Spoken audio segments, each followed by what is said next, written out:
ശ്രദ്ധിക്കുക, എന്റെ കയ്യിൽ ഒരു പ്ലാസ്റ്റിക്കിന്റെ പാത്രം ഉണ്ട് കേട്ടോ. ഈ പാത്രത്തേക്ക് ഞാൻ ഈ ഫോൺ ഇടാനായിട്ട് പോവാണ്. ഇത് നല്ലപോലെ ക്ലോസ് ചെയ്യാനായിട്ട് പോവാണ്. നല്ലപോലെ ക്ലോസ് ചെയ്തിട്ടുണ്ട്. എന്നിട്ട് ഞാൻ ആ ഫോണിലേക്ക് ഒന്ന് വിളിക്കാനായിട്ട് പോവാണേ.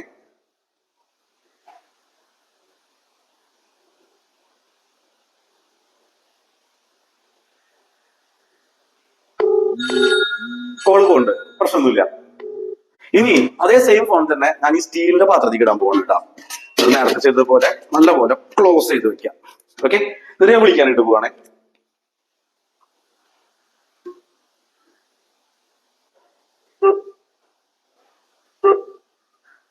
The number you are calling is not reachable. Please call again later. താങ്കൾ വിളിക്കുന്ന നമ്പർ പരിധിക്ക് പുറത്തായി അല്പസമയത്തിന് ശേഷം വിളിക്കുക. ഇവിടെ സംഭവിച്ച പ്രതിഭാസമാണ് ഇലക്ട്രോസ്റ്റാറ്റിക് ഷീൽഡിംഗ്. ഒരു മെറ്റാലിക് റൂമിനകത്ത് ഇലക്ട്രിക് ഫീൽഡ് 0 ആയിരിക്കും.